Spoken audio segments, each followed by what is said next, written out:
LibreOffice रायटरच्या text typing आणि basic फॉर्मॅटिंगच्या spoken ट्युटोरियलमध्ये आपले स्वागत. या ट्युटोरियलमध्ये आपण शिकणार आहोत रायटरमध्ये टेक्स्ट अलाईन करणे, बुलेट्स आणि नंबरिंग, रायटरमधील कट, कॉपी आणि पेस्ट हे पर्याय, बोल्ड, इटॅलिक आणि अंडरलाईन हे पर्याय, रायटरमधील फॉन्ट नेम, फॉन्ट साइज आणि फॉन्ट कलर. प्लेन टेक्स्ट डॉक्युमेंटमध्ये या विविध पर्यायांचा वापर करून आपले डॉक्युमेंट आकर्षक आणि वाचण्यासाठी अधिक सुटसुटीत बनवता येते. आपण उबुंटू लिनक्स व्हर्जन 1004 ही ऑपरेटिंग सिस्टीम आणि लिब्रिऑफिस व्हर्जन 334 वापरणार आहोत. प्रथम अलाइनिंग टेक्स्ट बद्दल जाणून घेऊ. आपल्या इच्छेनुसार रायटरमध्ये एक नवीन डॉक्युमेंट उघडून त्यामध्ये हे विविध पर्याय लागू करूया. आपण मागील ट्युटोरियलमध्ये बनवलेली resume.odt ही फाईल उघडूया. त्या फाईलमध्ये आपण रिझ्यूम हा शब्द टाईप करून त्याला पानाच्या मध्यभागी आणले होते. आता शब्द सिलेक्ट करून अलाइन लेफ्ट वर क्लिक करा. तुम्हाला रिझ्यूम हा शब्द लेफ्ट अलाइन म्हणजेच पानाच्या डाव्या बाजूला सरकलेला दिसेल. जर आपण अलाइन राइट वर क्लिक केले तर आपल्याला रिझ्यूम हा शब्द पानाच्या उजव्या बाजूला सरकलेला दिसेल. जर आपण जस्टिफाय वर क्लिक केले तर आपल्याला रिझ्यूम ह्या शब्दातील अक्षरे पानाच्या उजव्या आणि डाव्या मार्जिनच्या मध्ये एकसमान अंतरावर लिहिलेली दिसतील. जेव्हा आपल्याकडे टेक्स्टची एक पूर्ण ओळ किंवा परिच्छेद असेल त्यावेळी हे विविध पर्याय अधिक स्पष्ट होतील. हे उंडो करूया. बुलेट्स आणि नंबरिंग मुद्दे लिहिण्यासाठी वापरतात. प्रत्येक मुद्दा हा बुलेट व नंबर यांनी सुरू होतो. अशी विविध मुद्द्यांची आपण स्वतंत्रपणे नोंद करू शकतो. यासाठी मेनूबारवरील फॉर्मॅट या ऑप्शनवर प्रथम क्लिक करा आणि नंतर बुलेट्स अँड नंबरिंग वर क्लिक करा. बुलेट्स अँड नंबरिंग वर क्लिक केल्यावर तुम्हाला एक डायलॉग बॉक्स दिसेल जो तुम्हाला वेगवेगळ्या टॅबमध्ये उपलब्ध स्टाईल्स दर्शवेल. नंबरिंग पर्यायामध्ये सुद्धा याचप्रमाणे क्रिया करता येते आणि प्रत्येक ओळ एका नवीन क्रमांकाने सुरू होते. आता नंबरिंग टाइप या स्टाईल खालील दुसऱ्या स्टाईलवर क्लिक करूया. ओके वर क्लिक करा. आता आपण आपले पहिले वाक्य टाईप करण्यास तयार आहोत. टाईप करा नामे: रमेश. वाक्य टाईप करून झाल्यावर एंटर हे बटण दाबा. तुम्हाला नवीन बुलेट्स पॉइंट किंवा नवीन अनुक्रमांक तयार झालेला दिसेल.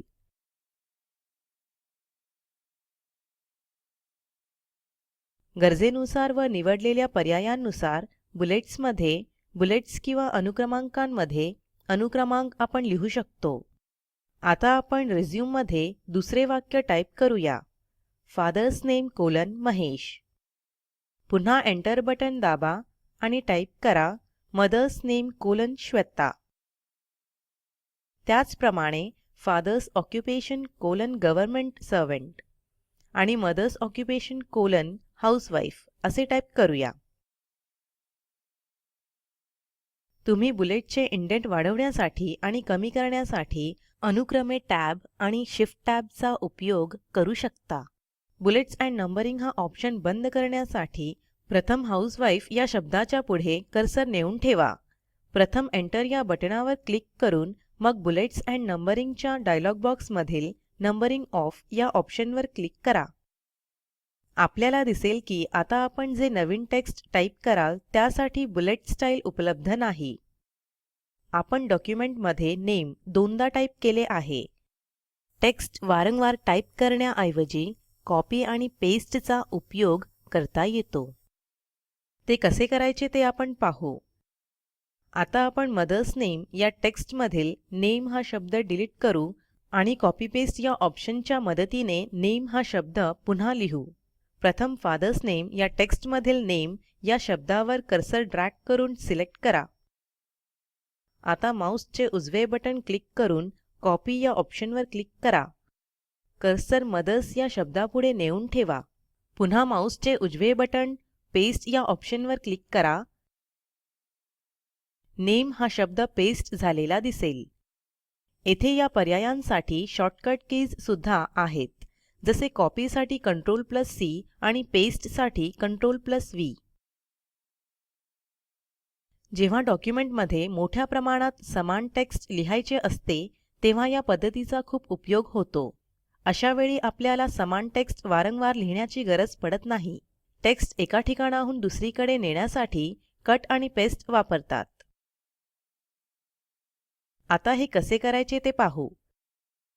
आता प्रथम मदर्स या शब्दापुढील नेम हा शब्द डिलीट करा. फादर्स नेम या वाक्यातील नेम हा शब्द सिलेक्ट करा. माऊसचे उजवे बटण क्लिक करून मग कट या ऑप्शनवर क्लिक करा. लक्षात घ्या की फादर्स या शब्दापुढील नेम हा शब्द आता तेथे उपस्थित नाही. याचाच अर्थ तो कट किंवा डिलीट झाला आहे. कर्सर मदर्स शब्दापुढे नेऊन माऊसने राईट क्लिक करा. पेस्ट या ऑप्शनवर क्लिक करा. तुम्हाला तो शब्द मदर्स या शब्दापुढे पेस्ट झालेला दिसेल. Ctrl+X ही कटसाठी वापरली जाणारी शॉर्टकट की आहे. टेक्स्ट कॉपी आणि कट करण्याच्या क्रियांमध्ये एकच फरक असतो. तो म्हणजे कॉपी करताना शब्द मूळ जागेवर तसाच राहतो, तर कट करताना शब्द मूळ जागेवरून पूर्णपणे काढून टाकला जातो. फादर्स शब्दापुढे देखील नेम हा शब्द पेस्ट करा. एज्युकेशनल डिटेल्स हे नवे हेडिंग टाईप करा. आता आपण कुठल्याही टेक्स्टचे फॉन्ट नेम आणि फॉन्ट साइज कसा बदलायचा हे शिकणार आहोत.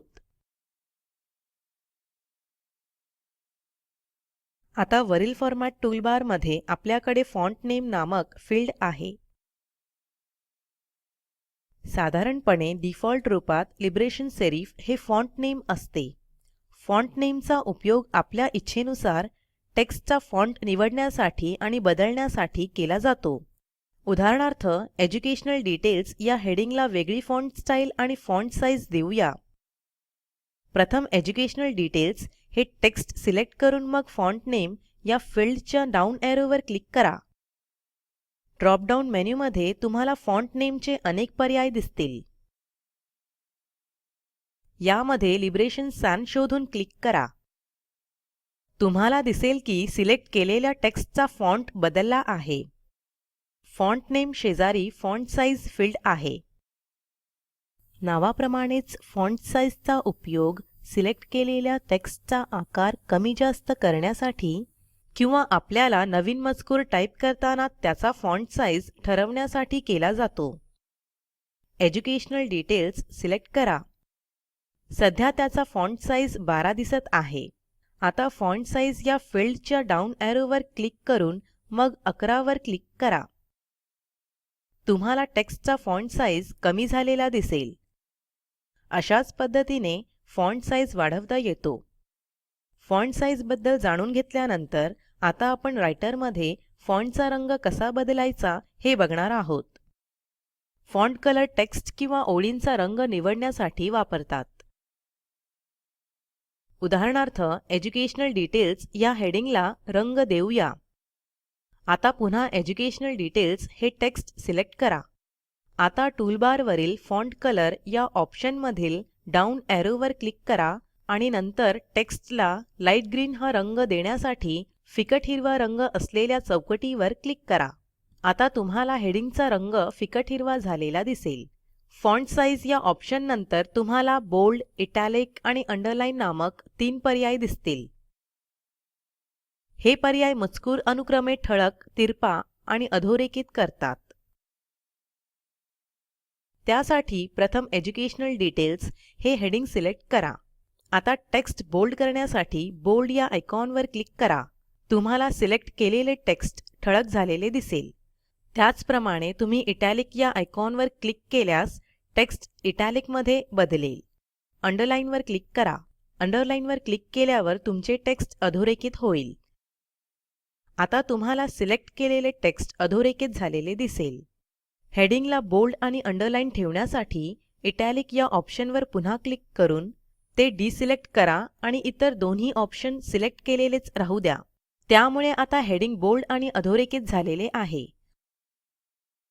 आपण लिब्रिऑफिस रायटरवरील ह्या स्पोकन ट्युटोरियलच्या अंतिम टप्प्यात पोहोचलो आहोत. आपण काय शिकलो ते थोडक्यात.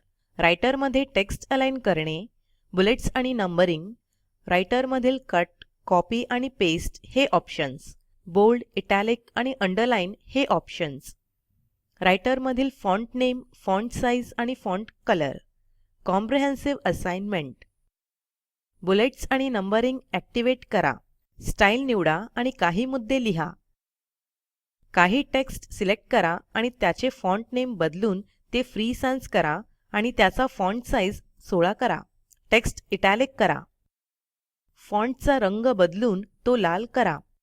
प्रकल्पाची माहिती दिलेल्या लिंकवर उपलब्ध आहे, ज्यामध्ये तुम्हाला प्रोजेक्टचा सारांश मिळेल. जर तुमच्याकडे चांगली बँडविड्थ नसेल तर आपण व्हिडिओ डाउनलोड करूनही पाहू शकता. Spoken tutorial project team spoken ट्युटोरियलच्या सहाय्याने कार्यशाळा चालविते. परीक्षा उत्तीर्ण होणाऱ्या विद्यार्थ्यांना प्रमाणपत्रही दिले जाते. अधिक माहितीसाठी कृपया contact@spoken-tutorial.org वर लिहा. स्पोकन ट्युटोरियल प्रोजेक्ट हे टॉक टू टीचर या प्रोजेक्टचा भाग आहे. यासाठी अर्थसहाय्य national mission on education through ICT MHRD government of India यांच्याकडून मिळालेले आहे. यासंबंधी माहिती पुढील साईटवर उपलब्ध आहे. ह्या ट्युटोरियलचे मराठी भाषांतर मनाली रानडे यांनी केले असून आवाज रंजना भांबळे यांनी दिला आहे. सहभागासाठी धन्यवाद.